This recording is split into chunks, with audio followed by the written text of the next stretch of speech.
Poisson டிஸ்ட்ரிபியூஷனை பற்றி பார்க்க போகிறோம். நம்ம போன கிளாஸில் பைனாமியல் டிஸ்ட்ரிபியூஷனை பற்றி பார்த்தோம். ஸோ இந்த பைனாமியல் பாய்சான் டிஸ்ட்ரிபியூஷன் எல்லாமே வந்து டிஸ்க்ரீட் டிஸ்ட்ரிபியூஷன் தான். ஸோ டிஸ்க்ரீட் டிஸ்ட்ரிபியூஷன் எது கண்டினியூஸ் எதுன்றதை நம்ம பார்த்தோம். லாஸ்ட் கிளாஸில் பெர்னோலியும் பைனாமியலும் பார்த்துருந்தோம். ரெண்டுமே வந்து டிஸ்க்ரீட் தான். ஸோ இந்த பாய்சான் டிஸ்ட்ரிபியூஷனும் is a discrete distribution. So டிஸ்க்ரீட்டாக இருந்ததுன்னா நம்ம ப்ராபபிலிட்டி மாஸ் ஃபங்க்ஷன் சொல்லுவோம் இல்லையா. கண்டினியூஸ் டிஸ்ட்ரிபியூஷனாக இருந்தால் ப்ராபபிலிட்டி டென்சிட்டி ஃபங்க்ஷன்ஸ். ஸோ பாய்சனுடைய ப்ராபபிலிட்டி மாஸ் ஃபங்க்ஷன் கண்டினியூஸாக இருந்தால் ப்ராபபிலிட்டி டென்சிட்டி ஃபங்க்ஷன் சொல்லுவோம். இது வந்து டிஸ்க்ரீட், அதனால் ப்ராபபிலிட்டி மாஸ் ஃபங்க்ஷன். பாய்சனோட ப்ராபபிலிட்டி மாஸ் ஃபங்க்ஷன் என்ன? P of x equal to e power minus lambda power x by x factorial. So x ஓட வேல்யூஸ் வந்து 0, 1, 2 etc. lambda ஓட value lambda greater than 0. lambda is greater than 0. So இது வந்து நம்ம பைனாமியலில் பார்த்துருந்தோம், அதையும் ரீகால் பண்ணிக்கலாம்.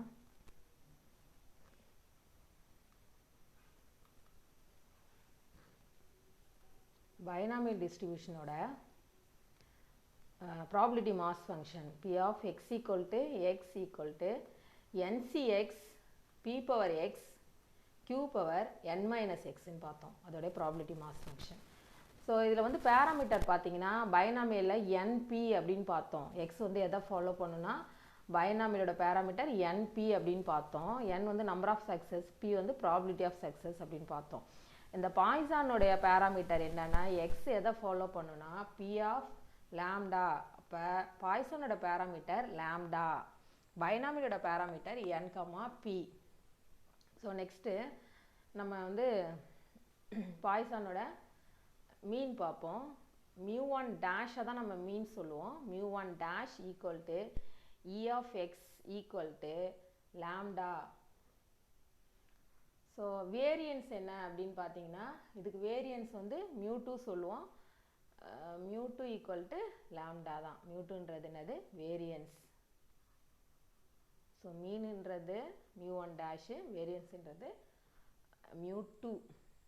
ஸோ பைனாமியலுக்கும் அந்த மாதிரி என்பின்றது மீன், என்பிக்யூன்றது வேரியன்ஸ்னு பார்த்தோம்.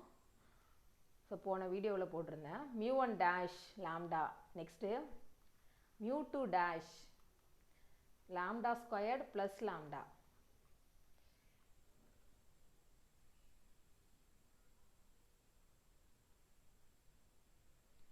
Next μ3 dash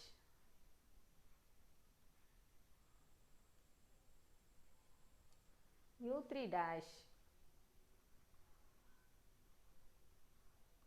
dash equal to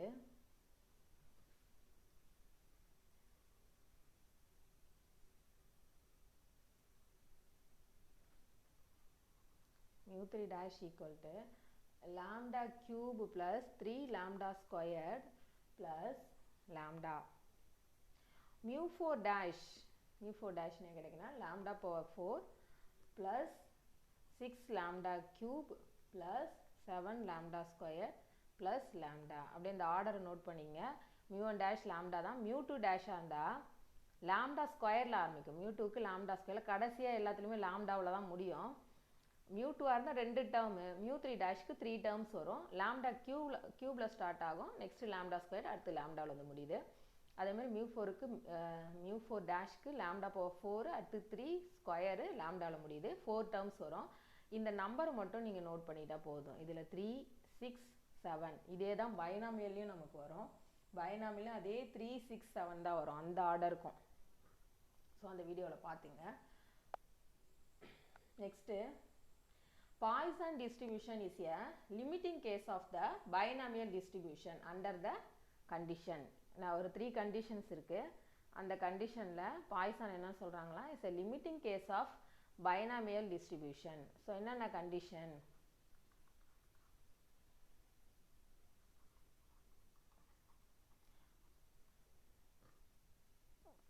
Poisson is a limiting case of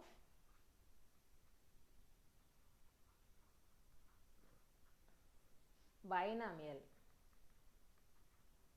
so என்னென்ன கண்டிஷன் அப்படின்னா lambda sorry n tends to infinity, n வந்து டென்ஸ் டு இன்ஃபினிட்டிக்கு போகணும், அதாவது நம்பர் ஆஃப் ட்ரையல் இஸ் லார்ஜாக இருக்கணும். p டென்ஸ் டு 0, pன்றது தெரியும் நமக்கு, pன்றது p for each try probability of success சொல்லுவோம். p ஃபார் ஈச் ட்ரையல் வந்து எப்படி இருக்குன்னா வெரி ஸ்மாலாக இருக்கும், ஒவ்வொரு ட்ரையலையும் p வந்து வெரி ஸ்மாலாக இருக்கும். np ஈக்குவல் டு லாம்டாவாக இருக்கும், np ஈக்குவல் டு லாம்டா இருக்கும். இந்த கண்டிஷனை சாட்டிஸ்ஃபை பண்ணிச்சுன்னா பாய்சன் வந்து limiting case of binomial distribution under the following condition, n tends to infinity, p tends to 0, np equal to lambda. Okay, இந்த order இப்போ இது முடிச்சிட்டோம். μ1 dash μ2 dash μ4 டேஷ்லாம் முடிச்சிட்டோம் இல்லையா? அதே மாதிரி இங்கே μ2 ஆரம்பிச்சிருக்கோம். μ2ன்றது வேரியன்ஸ் லாம்டா தான். μ2க்கு முன்னாடி என்ன வரும்?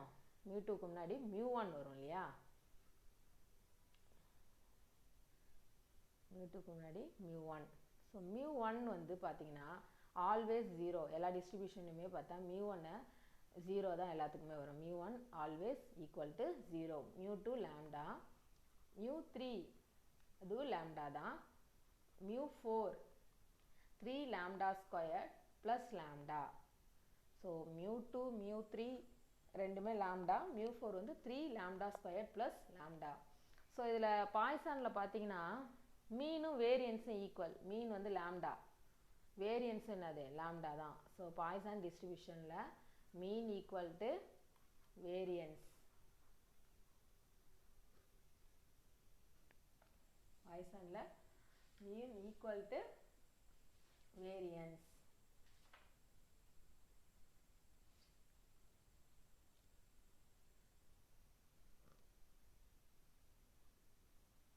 இதுவே பார்த்தீங்கன்னா பைனாமியில் மீன் இஸ் கிரேட்டர் தென் வேரியன்ஸ்னு வரும், பாய்சானில் mean equal to variance. Next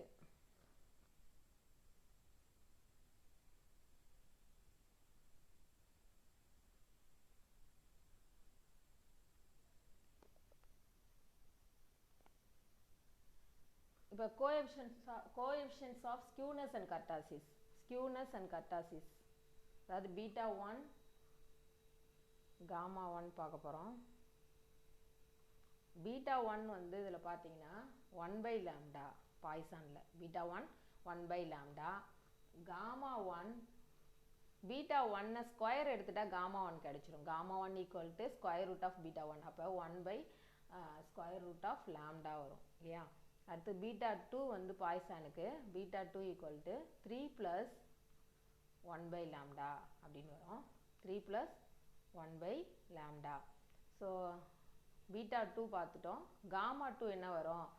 gamma 2ஓட ஃபார்முலானா பீட்டா 2 மைனஸ் 3, பீட்டா 2லேருந்து 3 சப்ராக்ட் பண்ணோம், 3 சப்ராக்ட் இந்த 3 கேன்சல் ஆகிடும், அப்போ 1 லாம்டான்னு கிடைக்கும் நமக்கு. Gamma 2 1 lambda. பாய்சான் டிஸ்ட்ரிபியூஷன் என்னன்னு சொல்கிறோம்னா it's always a skewed distribution. இது வந்து ஸ்கியூடு டிஸ்ட்ரிபியூஷன். பாய்சான் டிஸ்ட்ரிபியூஷனை என்னன்னு சொல்கிறோன்னா ஸ்கியூடு டிஸ்ட்ரிபியூஷன் அப்படின்னு சொல்கிறோம். இப்போ லாம்டா வந்து டென்ஸ் டு இன்ஃபினிட்டியாக இருந்ததுன்னா, lambda tends to infinity, then lambda tends to இன்ஃபினிட்டியாக இருந்தால் then beta 1 equal to 0, beta 2 equal to 3. So lambda வந்து டென்ஸ் டு இன்ஃபினிட்டியாக இருந்ததுன்னா, if lambda tends to infinity நமக்கு என்ன கிடைக்கும்? பீட்டா 1 0, பீட்டா 2 வந்து 3. பீட்டா 1 0, பீட்டா 2 3யாக இருந்ததுன்னா கண்டிப்பாக பாய்சன் வந்து எப்போ வந்து நார்மலாக இருக்குன்னா லாம்டா டென்ஸ் டு இன்ஃபினிட்டியாக இருந்தால். ஏன்னா அந்த பீட்டா 1 0, பீட்டா 2 வந்து 3 அப்படின்னா இது எதை ஃபாலோ பண்ணால் நார்மல் டிஸ்ட்ரிபியூஷனை, எந்த கண்டிஷனுக்கு? லாம்டா டென்ஸ் டு இன்ஃபினிட்டிக்கு. நெக்ஸ்ட் வந்து இந்த பைனாமியலோட பாய்சானோட மோட் ஆஃப் பாய்சான் டிஸ்ட்ரிபியூஷன். இதோட மோடு என்னன்னு பார்த்தீங்கன்னா லாம்டா வச்சு தான் மோடு சொல்ல போகிறோம். when lambda is not an integer, lambda வந்து is not an integer, lambda is unimodal. Lambda வந்து இன்டிஜர் இல்லைன்னா அதுக்கு வந்து எத்தனை மோடு கிடைக்குன்னா ஒரே மோடு தான்.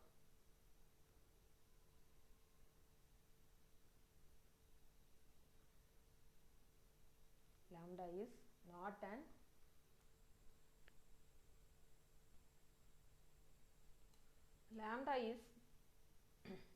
not an integer. அப்போ வந்து இதுக்கு எத்தனை மோடு இருக்கும்? lambda is the unimodal. ஒரு மோடு தான் கிடைக்கும் நமக்கு unimodal. So lambda is an integer. இன்டிஜரா இருந்ததுன்னா இதுக்கு எத்தனை மோடு கிடைக்கும்? 2 modes. lambda is bimodal சொல்லுவோம். lambda is bimodal. ஸோ எக்ஸாம்பிளுக்கு பார்த்தீங்கன்னா லாம்டா வந்து இப்போ 4.8 இருக்குன்னு வச்சுங்களா, லாம்டாவுடைய வேல்யூ 4.8 இருக்குன்னா இந்த ஃப்ராக்ஷனல் வேல்யூவை விட்டுடணும். இது இன்டிஜர் கிடையாது இல்லையா, ஃப்ராக்ஷனல் வேல்யூவை விட்டுட்டு 4 இஸ் ஏ மோடு, அவ்வளோதான், 4 தான் இருக்குது மோடு. இப்போ இது ஹோல் நம்பராக இப்போ லாம்டாவுடைய வேல்யூ இருக்குன்னா, ஹோல் நம்பர்னா ஒரு 5 இருக்குது லாம்டாவோட வேல்யூ. பைமோடல் சொன்னோம் இல்லையா, பைமோடல் லாம்டா வந்து இன்டிஜராக இருந்தால் பைமோடல் கிடைக்கும். பைமோடல் என்னன்னா லாம்டா -1, லாம்டா. லாம்டா வந்து நாட் இன்டிஜராக இருந்தால் லாம்டா மட்டும் தான் கிடைக்கும் மோடா. லாம்டா இஸ் இன்டிஜராக இருந்தால் பைமோடல் கிடைக்கும், லாம்டா -1 லாம்டா. ஸோ எக்ஸாம்பிளுக்கு 5ன்னு எடுத்துங்களா, லாம்டா 5ன்னு தான் ஹோல் நம்பர் இல்லையா. அப்போ 4ம் 5ம் தான் அதோட 2 மோடு, 4ம் 5ம். ஸோ அதோட ப்ரீவியஸ் நம்பரும் அதே நம்பரும் மோடாக இருக்கும். Next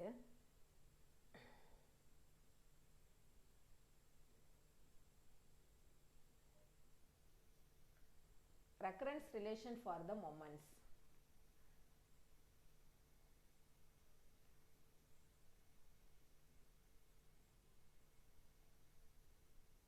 Mu r plus 1 equal to r into lambda into mu r minus 1 plus lambda into du mu r by d lambda. So இது வந்து recurrence relation for the moments.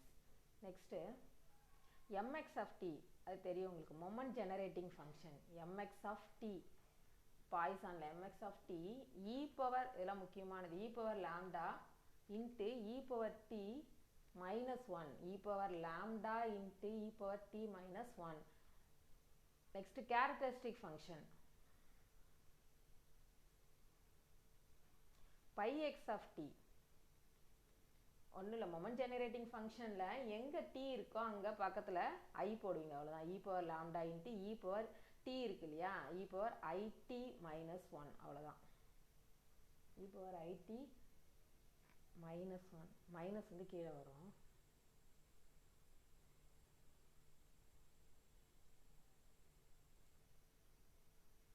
E power i t -1, அதாவது e power lambda into e power i t -1.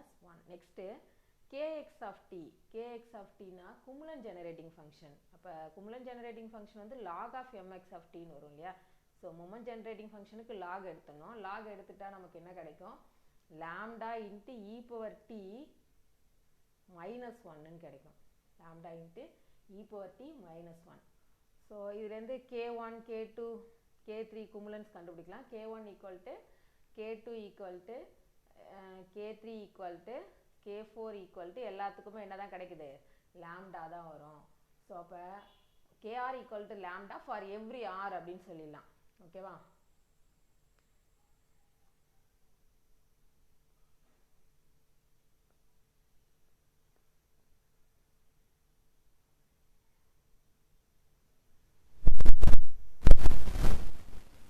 Next இதோட ப்ராப்பர்ட்டியில் பார்ப்போம், பாய்சனோட property. xi follows p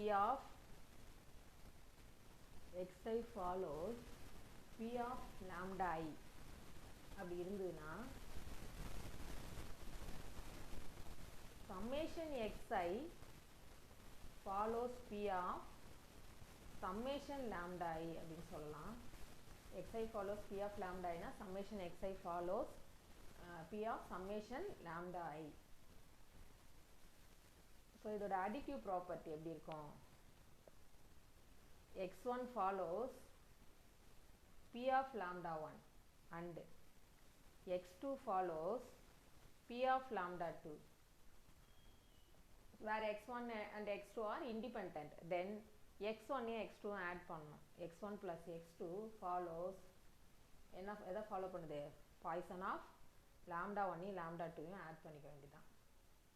so difference additive property இருக்குது. Difference வந்து பாய்சானை ஃபாலோ பண்ணுமானா கிடையாது. டிஃப்ரென்ஸ் வந்து difference of two Poisson variate is not a Poisson variate. ஓகேவா, டிஃப்ரென்ஸ் கிடையாது. Next B of S probability generating function. Probability generating function P of எஸ்க்கு வந்து e power lambda into S minus ஒன்னு வரும். E power lambda into S minus, அதாவது moment generating ஃபங்க்ஷனில் e power t எடுத்துட்டு replace பண்ணி e power டிக்கு பதில் எஸ் மட்டும் போடணும். அதான் ப்ராபபிலிட்டி ஜெனரேட்டிங் ஃபங்க்ஷன் கிடைச்சிடும். P of s equal to e power lambda into S minus one. Next B of x plus one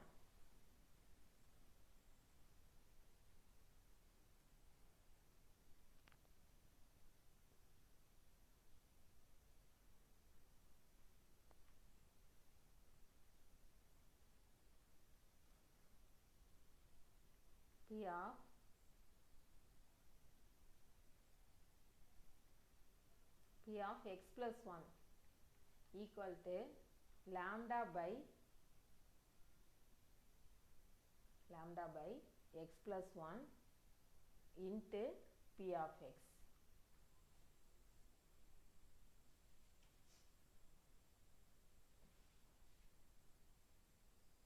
Recurrence relation for the probability. P of x plus 1 என்றது சரியா. P of x plus 1 1 போடலைங்க. x plus 1 equal to lambda by x plus 1 into P of x. Next x follows P of lambda 1 and y follows P of lambda 2. அப்படியா இருந்ததுன்னா x by x plus y எதை follow பண்ணுன்னா பைனாமியலை follow பண்ணும். ரெண்டுமே பாய்சானை follow பண்ணுது. Lambda 1 X வந்து பாய்சானை follow பண்ணுது வித் பேராமீட்டர் லாம்டா 1 இருந்தால் ஒய் வந்து பாய்சானை தான் ஃபாலோ பண்ணுது வித் பேராமீட்டர் லாம்டா 2 இருந்தால் x by x plus y எதை ஃபாலோ பண்ணுதா binomial with parameter n comma p. So இதை பாய்சான் முடிஞ்சிச்சு. நெக்ஸ்ட் வீடியோவில் நெக்ஸ்ட் டிஸ்ட்ரிபியூஷனில் பார்க்கலாம். தேங்க்யூ.